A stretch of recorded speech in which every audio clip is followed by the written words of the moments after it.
Good afternoon, everyone, and welcome to World Water Week 2022 and today's opening ceremony here in Stockholm. My name is Alok Jha. I'm a science journalist at The Economist in London, and I'm also an author of a book about water, so all of these things are important issues to my heart. I'm here with Gabriela Suchoski, who's the director of World Water Week, and Törje Holmgren, who's the executive director of the Stockholm International Water Institute. SIWI, of course, is the organization that runs World Water Weeks. Gabriela, Törje, welcome. Thank you, Alok. And a warm welcome to everybody, both here and following us online.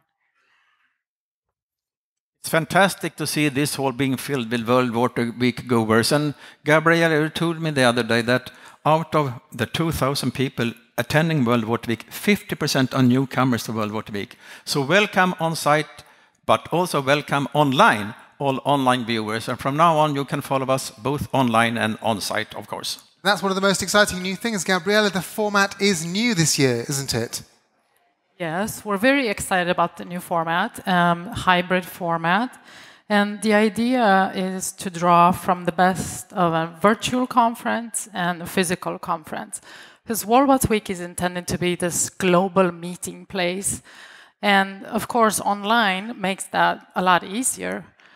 And the advantage of online is also that it's great for capacity building programs. And the best part about it is that you can watch sessions afterwards. And I know we're all very excited about meeting here face to face. We all appreciate that. And I also urge and encourage everybody to engage with the audience online, because to make a successful hybrid conference, it takes all of our efforts to engage both online and on site. Now, this opening is built around the theme of this year's conference, which is Seeing the Unseen, the Value of Water. Törje, can you tell us a bit more about the theme for this year? Sure, I think it's very important and also an interesting theme we have this year, mainly of three main reasons for me. First, it helps us understand each other across the world. We know that the value of water has many dimensions: cultural, social, environmental, and economic, and etc. And we need to use these next few days to discuss with each other, to learn how each of us value water and how we understand water. That was my number one. Number two, we also need to change how we value water. We all know that our societies need profound transformation in the years to come to tackle climate change, climate crisis, but also achieve the SDGs. But I think that is not happening fast enough. And I think one reason is that we do underestimate the value of water. I'm afraid that our societies are not taking the right value of water. It doesn't value water at its true cost or at its true value. I think this is something that we should discuss over the next few days here in Stockholm as well. Number three, choosing this theme, we decided to bring together some of the leading experts in the world and thinkers on the value of water. Here I see some progress underway, and I think the most recent weather events in the world is not the wake-up call for decision makers that something needs to be done to increase the value of water. So things are actually happening, but I think it's not fast enough. On the final day, just jumping ahead, on Thursday, we will also listen to one of the leading thinkers on innovation when it comes to water, Professor Mariana Mazzucato, who is also co-chair of the newly set up established Commission on Economics of Water. So don't miss that on Thursday. But now, coming back to today, we all would also like to look into how the role of water in the entire Earth system. I think we are making progress here to better understand it, and partly thanks to the more focus on unseen water, which is also part of the World Water Week this year. But earlier this year, we got some shocking news that we have, for the first time ever, crossed the planetary boundary of water. You know these 9 planetary boundaries. And Dr. Lan Wang-Erlandsson will explain more about that in this opening session. Another relationship we are looking into is humans and environment. And actually, that was the main theme of the first UN Environment Conference held here in Stockholm, in the building over the street here, 50 years ago. And here we have one of the world's most interesting thinkers on that. That is Professor Joyeeta Gupta from University of Amsterdam. And she will share with us her groundbreaking research on social norms, legal systems, and trade regimes, how that influence how we value water. And that has profoundly importance for decision makers in governments and also in companies in the future way of handling water in the country, or in a company, or in an organization. Finally, we will also listen to some of our colleagues here at stage later on. Solutions, what can we do and what are possibly doing already right now? So I'm very glad that we have Saroj Kumar Jha, the new director for global water practice at the World Bank, with us this afternoon or morning, wherever you are in the world. But also Hafsa Malim from the African Union, and last but not least, the Stockholm Water Prize Laureate of 2021, Sandra Postel. Gabriella, thank you very much for both setting the scene for us.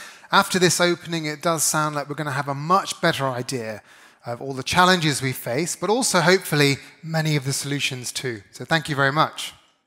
Yep. Now, I would like to introduce today's first speaker, Dr. Lan Wang-Erlandsson, who's a researcher at the Stockholm Resilience Centre, part of Stockholm University. Please give her a warm welcome. Welcome, Lan, and we're very pleased to have you here.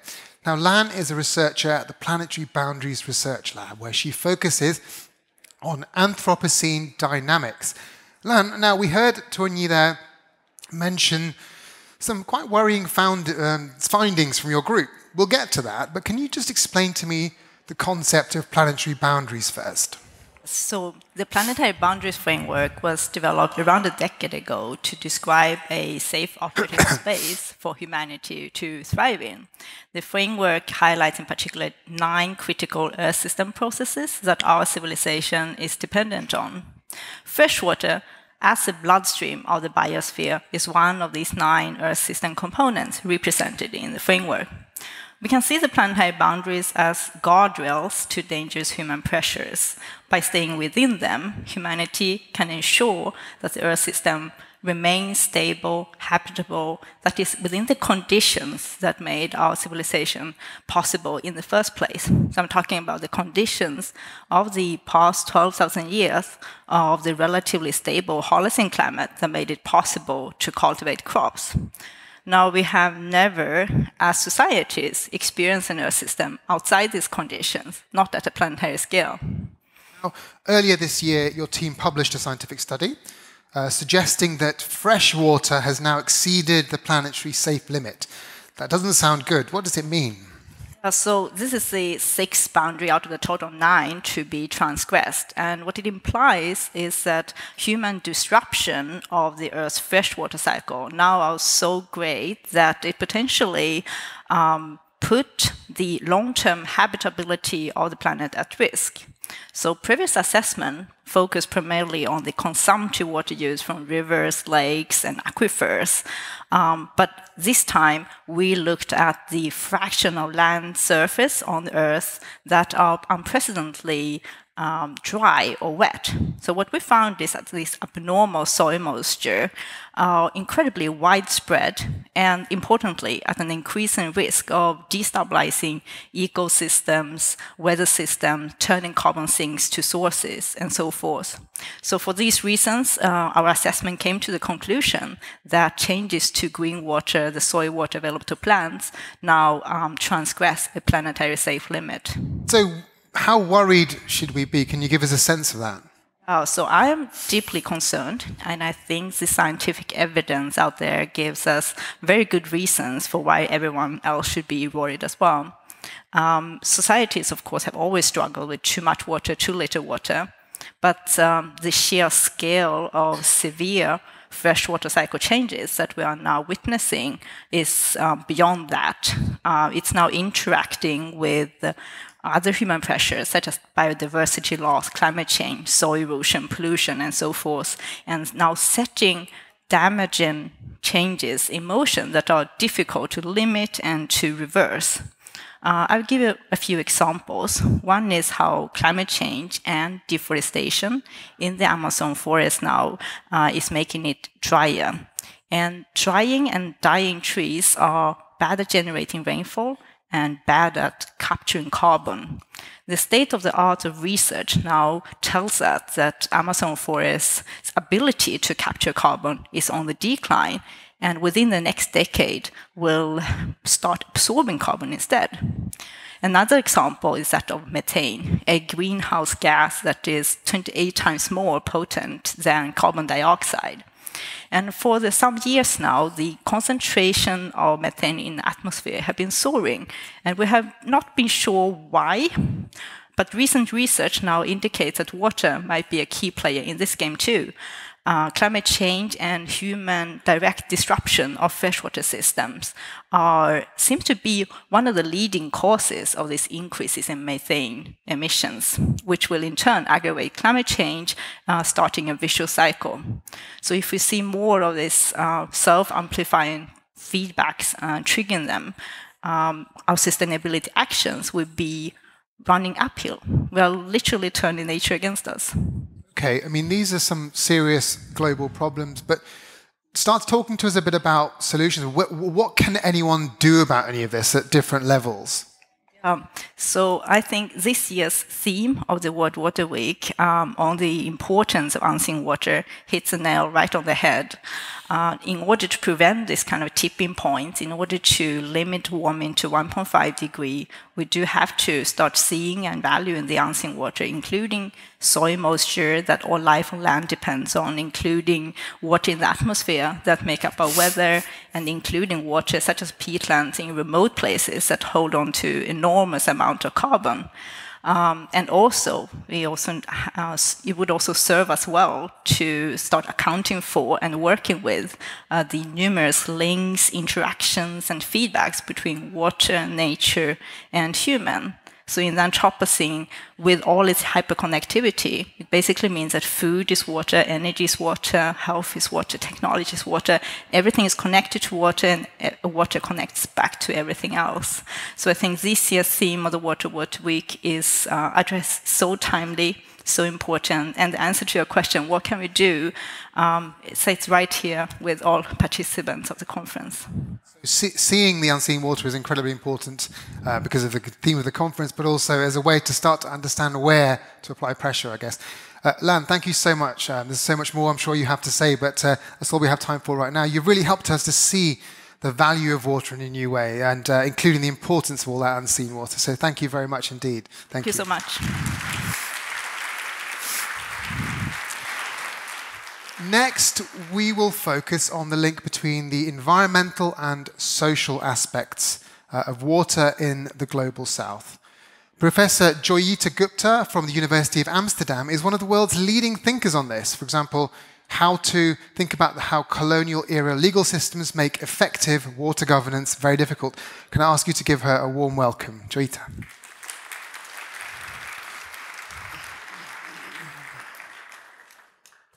Hello, everyone. This is an honor, and I'm going to talk about sharing water in the Anthropocene as soon as my slides come up. Okay, so I'm talking about sharing water in the Anthropocene, and that is the value I'm trying to put on the table. And basically, I have 4 messages. The first message is that the past rules constrain or shape the way we govern and may affect the reallocation of water that is needed. This reallocation is needed because of the Anthropocene, and Lan has just explained some reasons. Besides, the Anthropocene leads to a great acceleration of the use of resources, but also it leads to the great inequalities between people. And we need to address all these things when we talk about water. And essentially, the key message I want to focus on here today is that we are going to face water shortage worldwide. Generally speaking, there are 4 responses to water shortage. of those three focus on dividing water, and the fourth perhaps has potential for sharing water. And my final message will be that this fourth one, which has potential for sharing water, that is where we need to think about how are we going to get solidarity on board. So if you look into history, even though water is very different, contextually used completely differently in different parts of the world, right through history, through the spread of civilizations, religions, conquest, colonization, spread of ideologies like communism and globalization, spread of knowledge from epistemic communities, environmental communities, we find that there's a common story emerging in many parts of the world. And what I'm going to focus on is property rights. So when we look at, for example, 60 countries in the global south, and we look at how they've been influenced by colonial era laws, then we find that if you own a piece of land in these countries, you own the water underneath it, the groundwater. And this is into perpetuity. And this basically means that if the government wants to reallocate the water, they have to compensate the landowners, which is very expensive and very often unaffordable. If you don't compensate the landowners and expropriate the water, then of course this leads to court cases and cannot really be done under the rule of law. So there's a real problem over here, and we are seeing problems on this issue in many different parts of the developing world and also some industrialized countries. In addition, we have been trying to convince developing countries to use systems like permits, concessions, public-private partnerships, as well as state-investor contracts. And what we find is that even though these instruments did not intend to create property rights, de facto, they do, and they create quasi-property rights. And we've looked at 80 contracts with developing countries on issues related to water, and this is quite frightening because we are making it much more difficult for the government to take back the water if it wants to reallocate, assuming that the government is well-meaning. And of course, there are indigenous people, and their relationship with water is not that they own water, it's completely different, but they are suffering because many of their water rights are being taken away, and they're trying to get it back. But I'm going to park the indigenous issue for the purpose of this morning's presentation. So, coming to my second point, why is property rights important? It's important because we have water scarcity, and what we see is that land and water is more or less stable. Actually, if you take land degradation and water pollution into account, salt water intrusion, etc., water is actually going down. At the same time, of course, there's massive demand for water, for increasing our global GDP or our national GDP, and of course, population demand also plays a small role, relatively speaking. And so basically what we are finding is demand is greater than supply. Now let me put this into historical context. When supply is more than demand, the price is generally low. And states may talk about sovereignty, but they don't really push the issue. The moment supply becomes equal to demand, states want absolute territorial sovereignty or absolute integrity of state territory, but basically they're focusing on their national rights. And you find that the price of water is going up.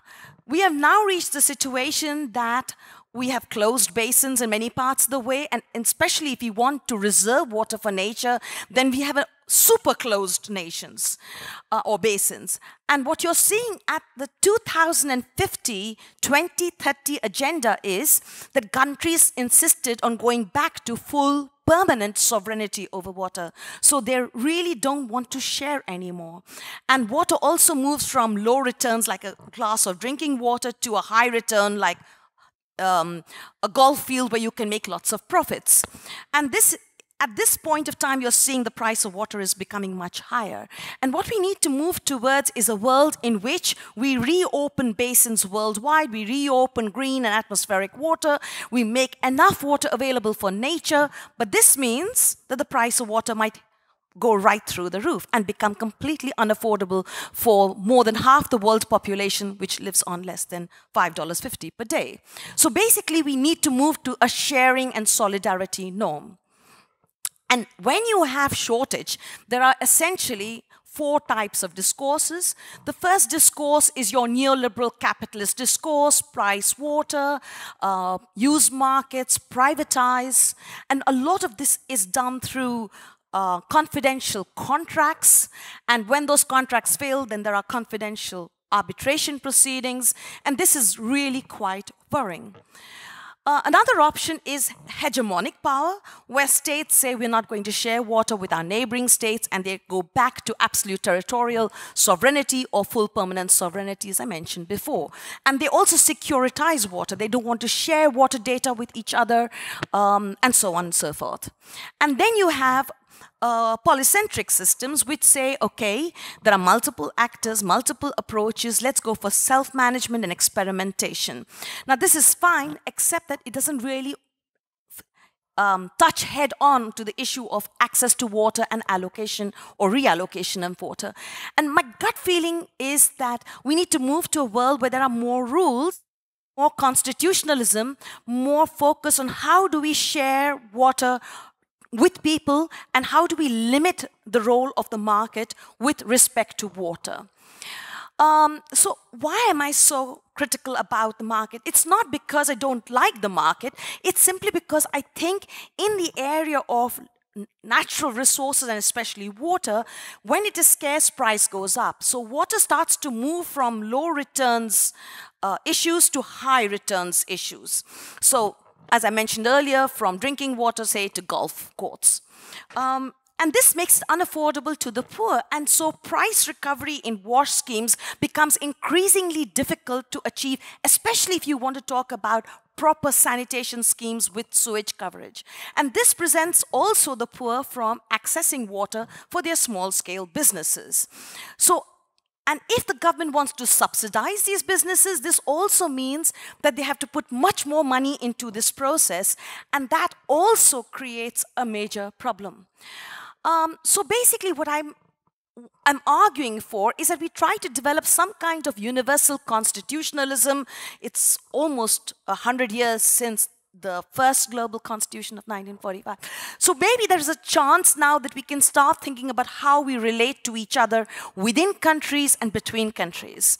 And so I can imagine that within this larger space of rules, we allow for some kind of markets, but nothing on water should be confidential.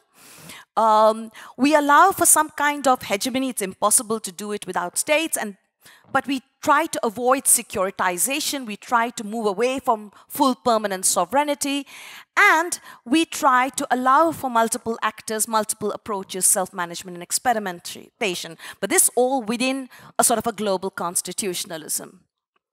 And so, in my view, in my world water vision kind of approach, we need to save a lot of water for nature, and that's in relation to what you were talking about in terms of soil water, but I also think we should reserve water in surface water basins, so reserving water for nature is a critical part of the story. Once you do that, then the question is how do you share between countries and how do you share within countries? But the problem with the sharing narrative is if in the background there's massive amount of property rights, either because of land being associated with water or because of permits, concessions, and contracts creating quasi-property rights, then the whole solidarity story and the sharing story gets nullified. Thank you. Joyeeta, please stay with me on stage. And I'd like to welcome 2 more people to stage now. Mr. Saroj Kumar Jha, who is the newly appointed Director of the Global Water Practice at the World Bank. Welcome. Please take a seat. And Ms. Hafsa Malim, a policy analyst in the Peace and Security Department at the African Union. Welcome. I'll let you take a seat. And whilst you're getting yourselves a glass of water and having a think about what Joyeeta said, Saroj, maybe I can start with you. Do you recognize the problem that, or the many problems actually, that Joyeeta outlined in her talk? First of all, thank you very much for having me on this panel. And so this is my first World Water Week, and I'm one of those 5,000 people who are here for the first time. So I want to thank you the entire CV team for bringing us together. And we talked as to how the World Bank can play a more active role in making the World Water Week much more productive as part of the broader economic development agenda globally. But on this question that, first of all, Joshi, I think presentation was great. I have to say that markets can be made to work in a way that you protect the interest of poor and the vulnerable. So I think blaming the markets for not doing its job perhaps is not the right thing to do. I think what is important is that we value the water, we understand as to what the implications are in terms of poor and most vulnerable, and what kind of safety nets can be put in place to protect those categories of people. My concern is that if we don't value water, we don't know how much is the hidden subsidy in the government system. I know countries where water is heavily subsidized and we really don't know how much subsidy is coming by way of input into agriculture, input into the water is basically drawing very heavily subsidized energy in irrigation, in drinking water, in urban sanitation, and so on and so forth. And governments are piling up huge debt because of the way the water sector is managed or service sector is managed. And we hear, of course, a lot about these days that most countries are facing very high levels of debt. I think it is important that as we understand the overall fiscal space, we understand, are we really delivering good quality water sanitation services to people? That is our objective. We will not achieve that, the SDG 6, unless we have better governance, better institutions, better regulations, better policies, policies that protect the poor and most vulnerable. And you have a system of ensuring higher levels of public expenditure efficiency, better allocation of resources. And for all this to come together, I believe valuing water is going to be extremely important.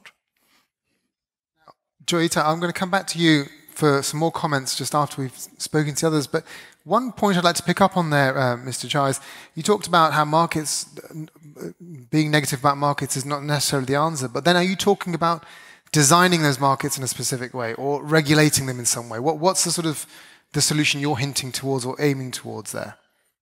First of all, let's look at the point I made, the common statistics that we all know. 3.6 billion people today in the world do not have access to safe sanitation, managed safe sanitation. 2 billion people do not have access to safe drinking water. When I was growing up in India, my mother used to wake up very early to go and get water for us. Every morning I'll wake up at 4 o'clock to see my mother missing. The reality today is that you still have 2 billion people who do not have access to safe water.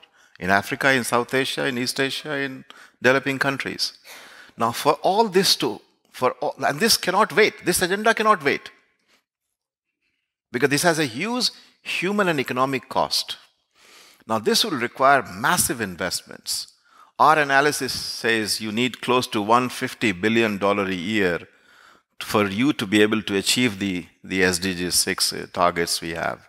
Today, governments, World Bank, all the banks, all sources put together, bilaterals, we are investing less than $20 billion per year.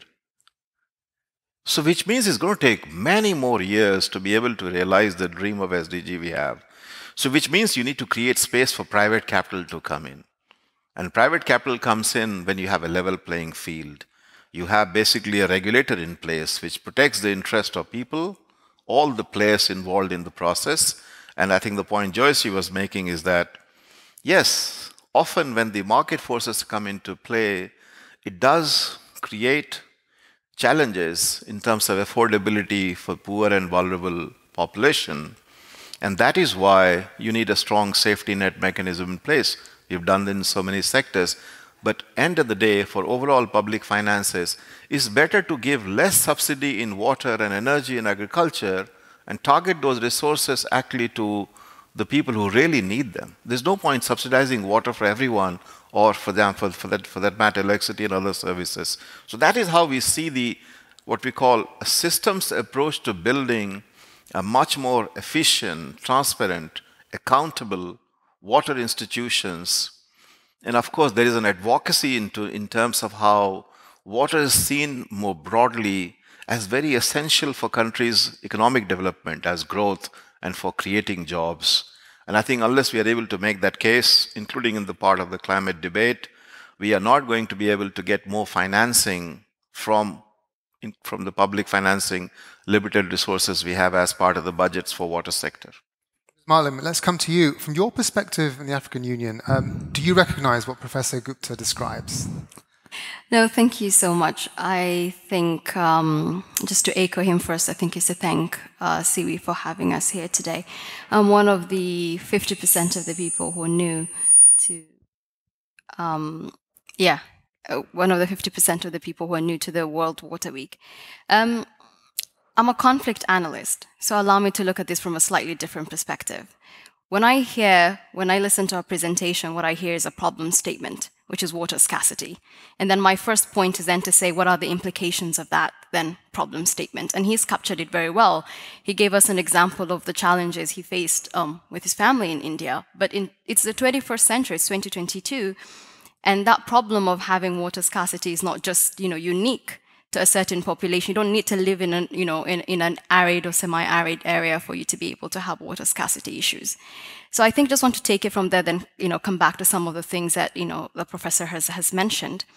I was trying to jot down a few things that stood out for me when she was talking. I heard affordability concerns, accessibility, ownership, what's the role of state, and then taking it from the concept of the market. What exactly does it mean then to have some sort of public-private partnership? And what I hear then is regulation, as he said. And what better form of regulation than public policy? And I think this is where then we come from. You have already, as he talked about, the Sustainable Development Goals. On the African continent, you have ambitious agendas like the Agenda 2063, when we talk about trying to maintain development for human security. And so aspirations exist, policies exist. So the question then becomes, despite the fact that we do have these overarching policies and commitments, why then do we still face the problem? What exactly is the gap between the ambition that we have versus the implementation, and how does it affect the human population at the end of the day? And there's a lot to be said about how do you ensure that the little resources that we have are then able to accommodate or respond to some of the more, I would say, compounding challenges that are then coming on board. I mean, environmental issues that you talked about, climatic issues. And there's something that the recently published Environment for Peace report in CIPRI captures, two things when you talk about policy and innovation in policies, which is adaptability and cooperation. And the professor captured that quite well already. We already have conversations on good examples of what cooperation looks like when it comes to water in particular and environmental issues. But how adaptable are they? And I think I want to stop then. We can be able to build on that a bit. Well, Professor Gupta, let's come to you to ask two things. You heard how Ms. Marlon and Mr. Jha responded to some of the challenges in your talk. So I'd like to give you a chance to respond to some of the sort of critiques, but also, what do you think that institutions like the ones they represent, the African Union, the World Bank, what can they be doing to change the problems that you've identified? So I'd like to agree with Mr. Jha on the issue that we do need rules under which the market functions, which is what I tried to show in one of my slides. But I think the main point I was trying to make is that private international law, private law, is much stronger than public law. So when we talk about let's get investors from outside to come into the country and invest, that happens through a contract. And very often that contract is secret, and I want to open up those contracts. I think any contract between a state and an investor should be open to public scrutiny. It should not be for very long periods of time. It should be subject to an analysis of the conditions under which those contracts can be actually rescinded. And what we find in many parts of the first world as well as developing world is that there is a re-municipalization of water because the private sector has not done what was expected from them. And that's easier for the city of Paris, which can perhaps pay compensation for cancelling a contract. It's much more difficult for the global south. So, you know, it's the legal part of that story that I am worried about. And also, when I look at some of the permits and concessions, they're sometimes for 40 years. That's like property rights for a very long period of time. And the other part was unwriting or rewriting or undoing this ownership of land-related water.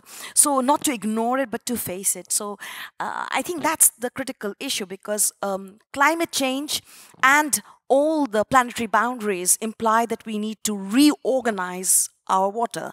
But we can't do it if there's a whole system that has already budgeted away the water. Are there specific, or is there one specific area where you think that institutions can really put pressure? Yes, because the World Bank, for example, has on its website some more than 3,000 bilateral investment treaties. And I think that's where the World Bank could put a pressure that anytime there's a treaty on investments, that there should be complete transparency, that there should be a discussion about how compensation is paid out if the state wants to rescind from that. So a much greater understanding of flexibility in those contracts. And I think the bank could do that.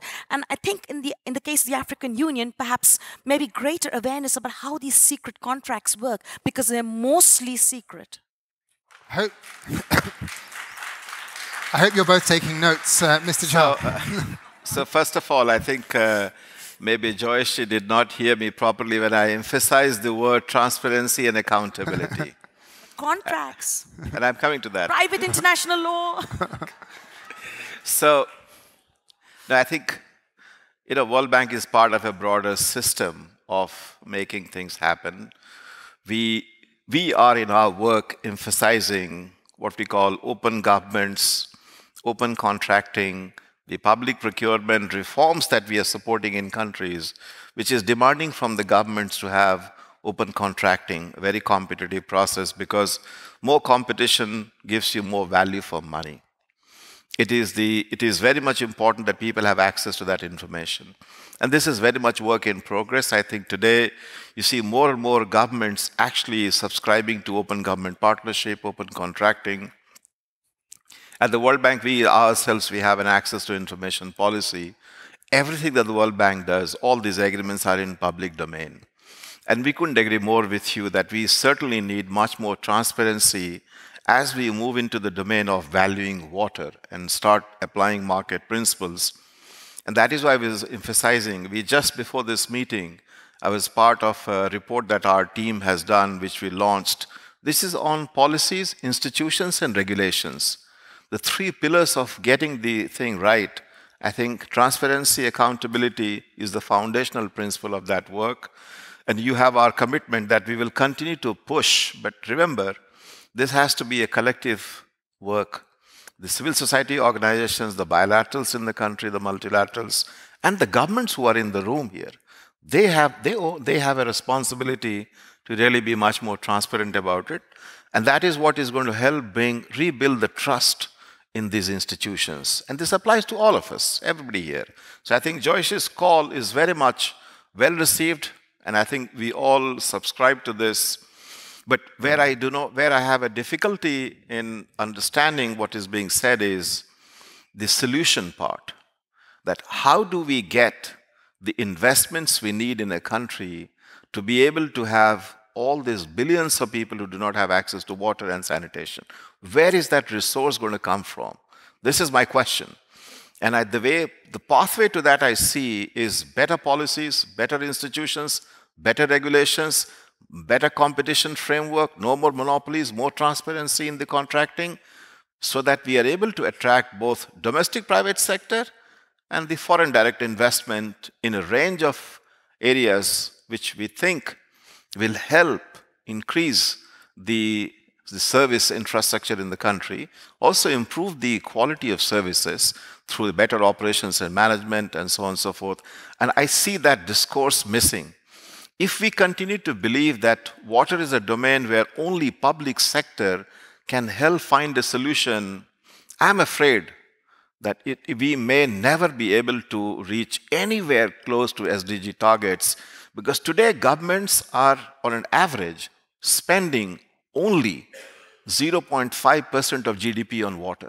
It is one of the least funded social sectors, if you may call it, in the public budget. It is the line which nobody pays attention. Everybody is in this room. Please answer this question. There are ministers in this room. There are ministers of water resources in this room. I see the IMF table, I see the World Bank reports and our reports. The water sector, Ministry of Water Resources budget, 0.5% of GDP. You can never reach the ambition we have. So the path to reaching that goal has to bring public and private and people together into a partnership which is based on, as I said, transparency, accountability, more competition, better regulations, and bringing all the forces together. And private financing should be and has to be part of that solution. Thank you, Mr. Jha. And if it's solutions you're looking for, I'm sure this is exactly the right place to come for all of those things. We are running a bit over time on this panel, but I do want to ask you one question, Ms. Malim, if possible. What do you think is the most important thing that people here in this room and your organizations can be doing to raise the awareness of the value of water? So I think just on 2 points on that, and so I want to really respond to something he said quickly, which is important. He did talk about better institutions, better policies. And one of the, then also the conversation on water being the least funded. So the question becomes then, what is the most funded? And that's a conversation on security, already. How do you then marry the conversation on financing for security and financing for social development, including for water? When you start to have these conversations, including trying to discuss maybe security implications on environmental issues, then you're told you're securitizing the issue. But it is not securitizing. Water is one of those crucial elements that are sort of cross-cutting when it comes to elements of responding to human security.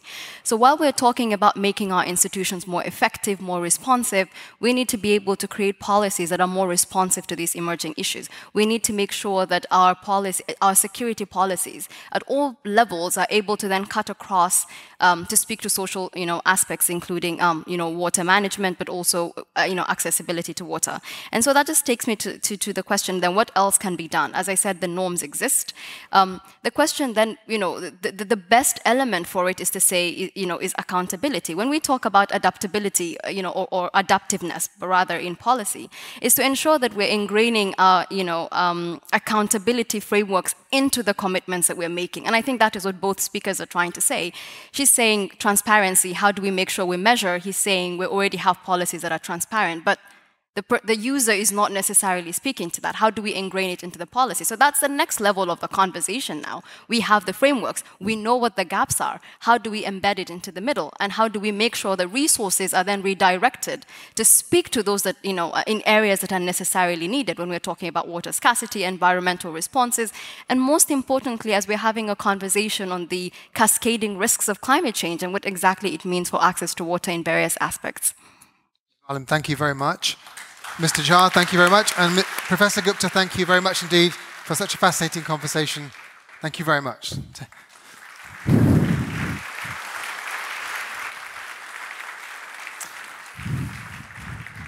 Thank you. Thank you. Yeah. Okay. Next up. By now we've touched on many of the challenges faced by societies. But we've not heard directly yet from the people bearing the brunt of some of those problems, and so that's what we'll do next. Parts of the ocean are dying. These so-called dead zones are starved of oxygen, killing marine life. Fishing communities around the world are suffering the consequences. And the problem starts with chemical pollution on land. Aşağı yukarı 50-60 yıldır balıkçılık yapıyorum.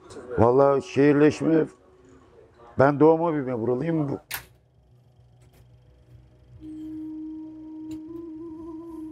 Kalamış koyu sapsarı altın kumluk. 25 kuruşa atın okurdunuz 5 metre derinlikte. Fakat gelin görün ki bu Fikirtepe'den ve Kurbağalıdere'den akan atıklardan. Yani insanlardan zaten kimse denize çıkamadığı için de yapacak hiçbir amaçları kalmadı zaten. Ya biz de öyle mesela. Biz de şu anda olduğumuz yerde duruyoruz. Çünkü denizin dibinde oksijen kalmadı. Oksijen kalmayan bir yerde balığın yaşama şansı hiç yok. Gerçekten kendisini tebrik ediyorum. İnşallah da bu çalışmalarını böyle devam et. In some parts of the world, the effects of inaction are already clear. The slums of Bangladesh's capital are filling up with climate migrants. Minara comes from Bola district, an area in southern Bangladesh. There, like many other parts of the country, rivers swollen by heavier rain and melting Himalayan glaciers are washing away people's homes. Many, like her, have lost everything. Bowler বাড়ি তো জায়গা জমিনের শেষ ছিল না, অনেক জায়গা জমিন ছিল, অনেক ফসলের জমিন ছিল, বাড়ির জায়গা অনেক ছিল, বাড়িতে অনেক ফলমূল গাছ, বিভিন্ন ধরনের অনেক কিছু ছিল, সব কিছু নিজের গাছের জিনিস মানে খেতে পারতাম। এখন তো আর ওগুলা খাইতে পারে না, ওগুলো তো নাই, নদী 3 ভাঙা দেওয়ার পরে ঢাকা চলে আইতে হয়েছে। বাড়িতে থেকে তো অনেক আরাম ছিলাম, মানে খুবই খারাপ লাগতো, মানে সহ্য করার মতো না, ঘর দুয়ার ভাঙ্গা নিয়ে চলে যাওয়ার মতো টাইম ছিল না।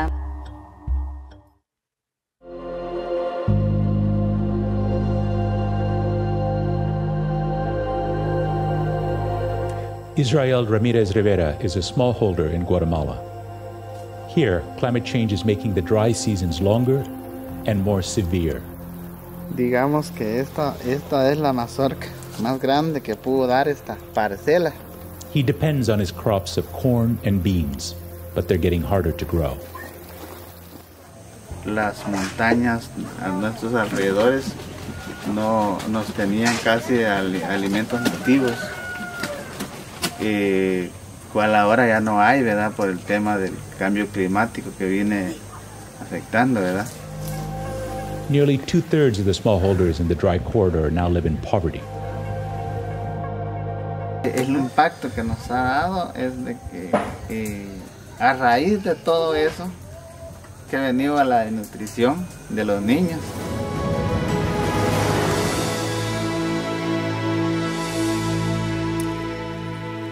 Thank you to World Water Week's partner, Economist Impact, for sharing these videos.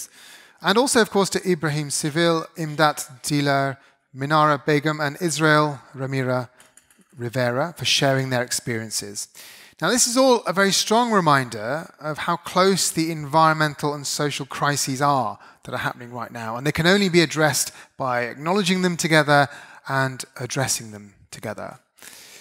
Our final guest today will talk about what solutions to some of these problems we've identified might look like. Please welcome Sandra Postel, Stockholm Water Prize Laureate 2021, who's one of the world's leading thinkers on the new future we can build by working with nature. Sandra, welcome.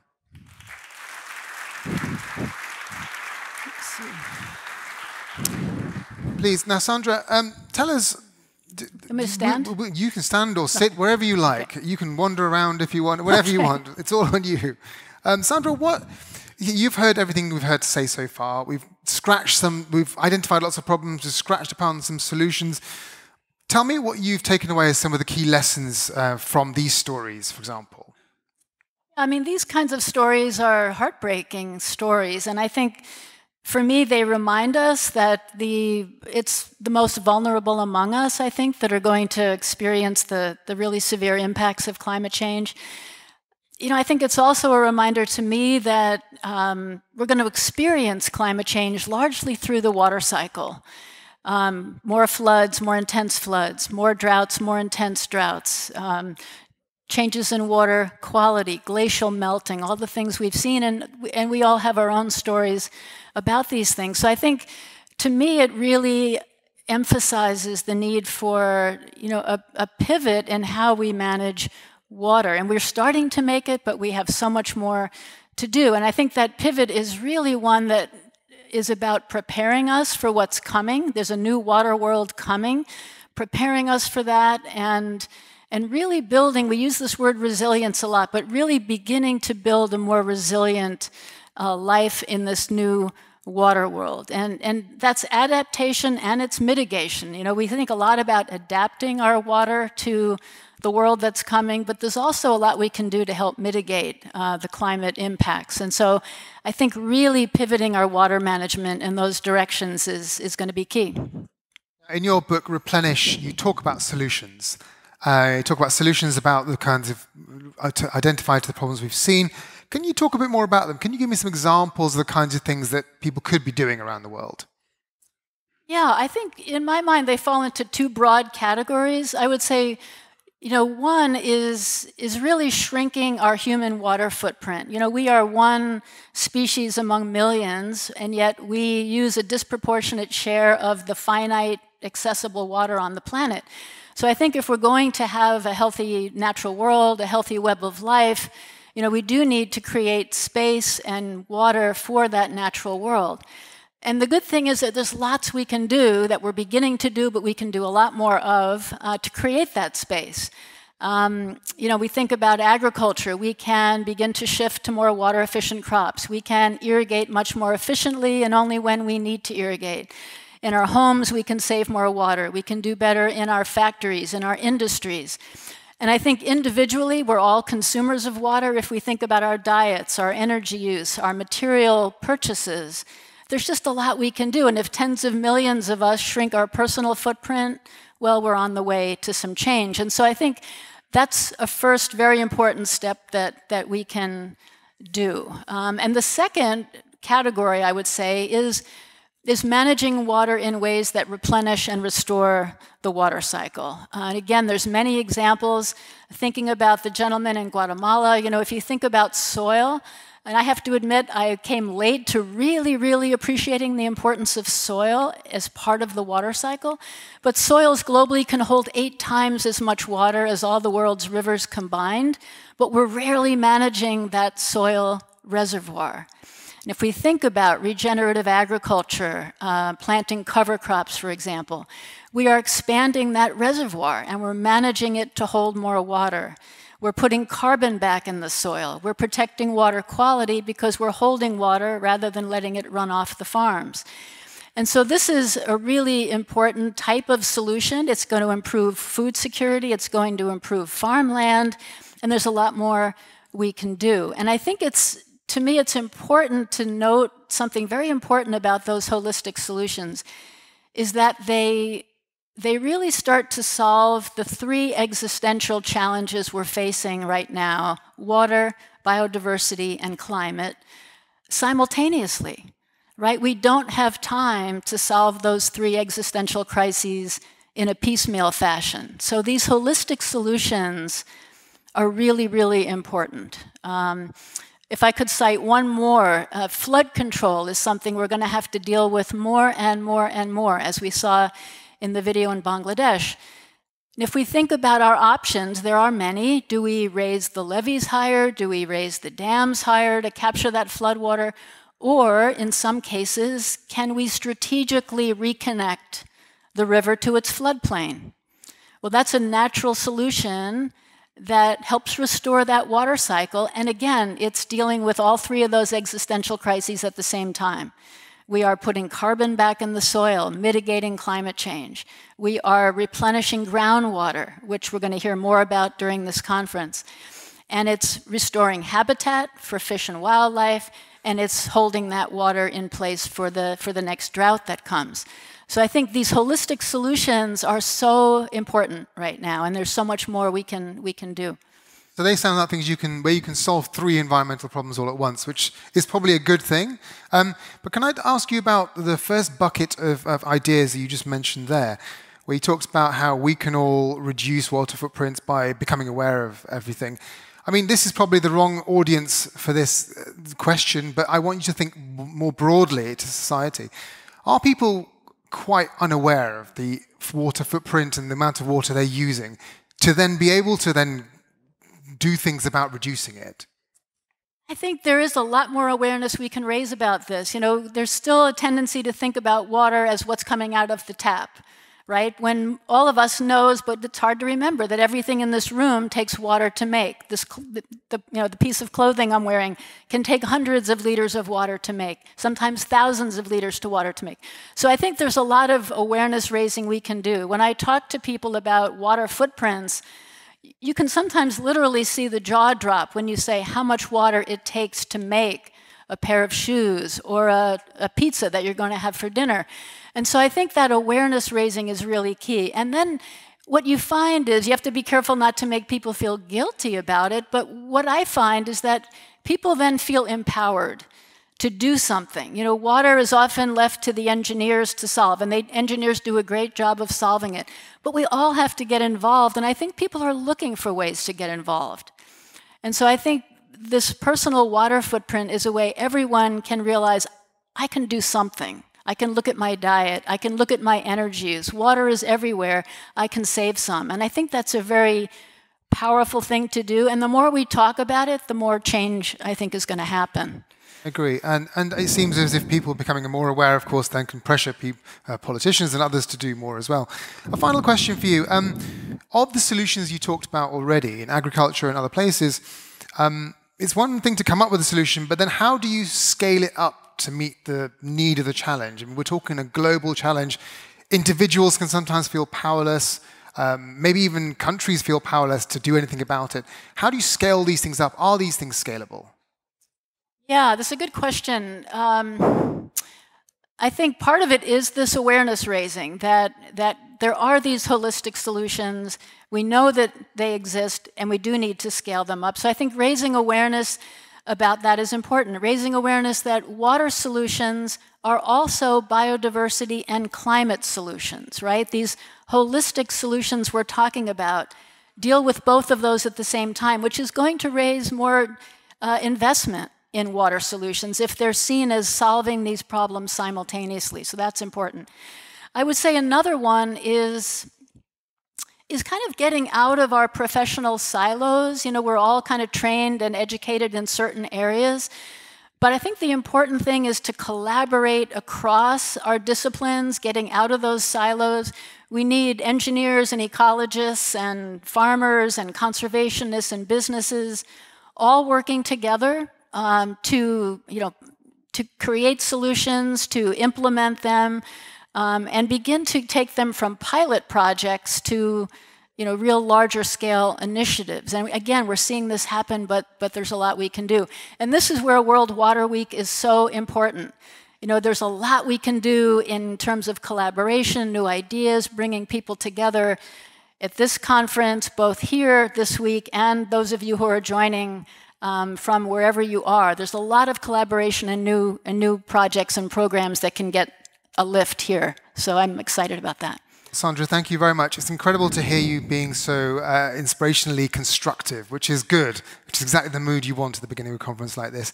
Sandra, thank you very much for your time. Thank you. Appreciate it. Thank you.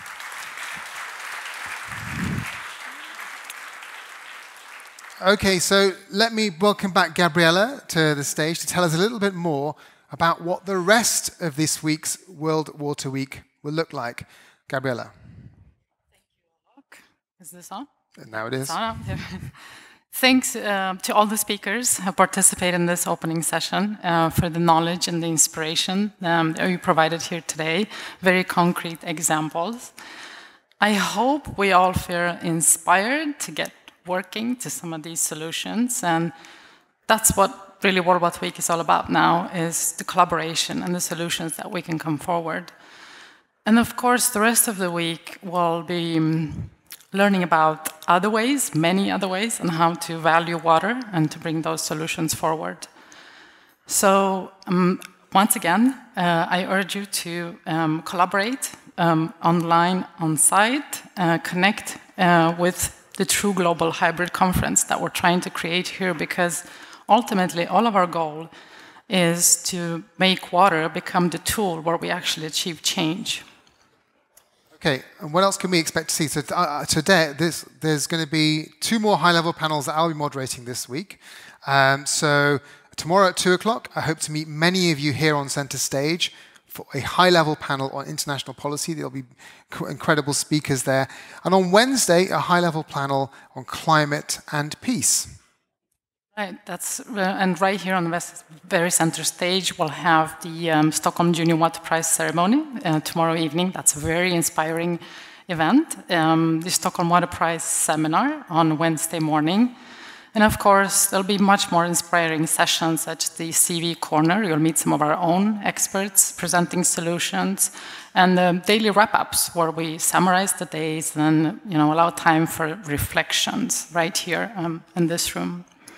I think we need to say, well, let's get to work. Let's do it together. And thank you, everyone, for joining this session. Have a great week, and we'll see you right here. Thank you very much, everyone. Thank you for watching.